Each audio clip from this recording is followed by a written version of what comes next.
He came in every morning at 8:15 sharp, quiet, gentle, his silver hair always tucked neatly under a worn cap. He'd order 1 black coffee, 2 sugars, and the cheapest breakfast special on the menu. To the staff, he was old Mr. Parker, just another face in the morning rush. But to Maya, the young waitress who served him, he was the one steady, kind soul in a world that rarely looked her in the eye. Every day, he left exactly $1.25 as a tip, always in quarters, always neatly stacked. Until one morning, he didn't come. And when Maya went to clear his usual table, there was only a folded napkin and inside it, a note that made her knees buckle. Take a moment right now to like this video, comment, share it with others, and subscribe to Moral Avenue. Together, we can remind the world that kindness never truly disappears. Maya was 23, exhausted, and stuck. Her mom's medical bills had swallowed her savings, her car barely ran, and the diner was the only job that kept her afloat. She'd learned not to expect kindness. People rarely noticed her unless they were complaining about cold coffee. But Mr. Parker was different. He'd ask about her day, tell her about his garden, and once even brought her a small daisy he'd picked himself. No one else ever did that. He'd been coming to the diner for 3 years, always alone. Maya had never seen him with family, though she'd overheard him once mention a son, too busy to visit. Sometimes, he'd sit by the window, watching young families walk by, a faint ache in his eyes. But he never complained. To Maya, he was proof that quiet people could still carry oceans of love. Until that one Thursday morning when his corner booth stayed empty. At first, Maya thought maybe he was sick. She waited the whole morning rush, glancing at the door every time the bell rang. By noon, she knew something was wrong. The old man had never missed a single day, rain or shine. When her shift ended, she walked the 2 blocks to the small apartment building where she'd once dropped him off. The landlord, a gray-bearded man, frowned when she asked about him. "You must be the girl from the diner," he said softly. "Mr. Parker passed away 2 nights ago. Heart failure." Maya's heart sank. She couldn't move, couldn't breathe. She went home that night and cried, not for herself, but for how invisible people like him often were. But the next morning, when she came into work, she noticed something odd, a folded napkin on his usual table. Inside was a small bank envelope with her name scrawled in shaky handwriting. And a note. "Dear Maya, thank you for remembering me when the world forgot. You were the only person who asked how I was. Inside this envelope is not much, but it's everything I could leave behind.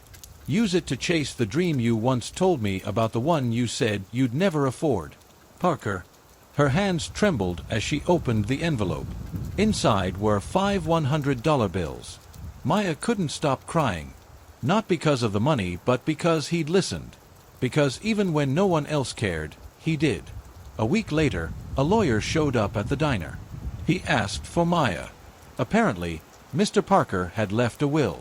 And in it, unbelievably, he'd listed Maya as his only friend. The lawyer explained that Parker's son hadn't spoken to him in years. The old man had sold his house after his wife died and lived simply, keeping what little he had in savings. Then the lawyer handed Maya a small key. It belonged to a safety deposit box. Inside, she later found a single letter and an envelope labeled "For her future." The letter said, "If you're reading this, then I'm gone. Don't waste your youth waiting tables forever. I saw your sketches. You have a gift to open that art studio you dreamed about.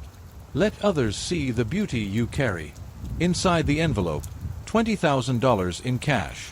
Maya fell to her knees, shaking. She couldn't understand how a man with so little could give so much. And then as she looked closer, she saw a photograph tucked beneath the money.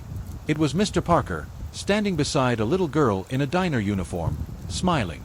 Her uniform. She realized he had once owned that very diner decades ago before selling it after his wife passed. The seat he'd sat in every day wasn't random. It was the booth where he'd first met his wife. He'd returned, day after day, to relive those mornings, until the day his heart couldn't anymore.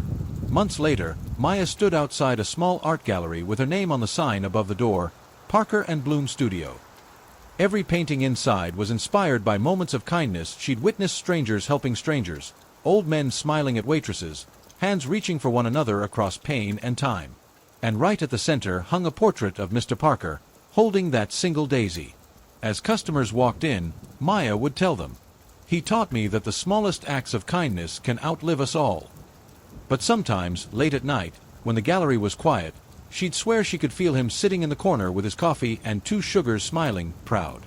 And though the world had forgotten his name, his kindness had become immortal.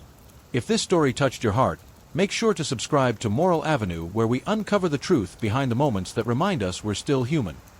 Please take a moment to like this video, share it with friends, subscribe to Moral Avenue, and leave a comment below.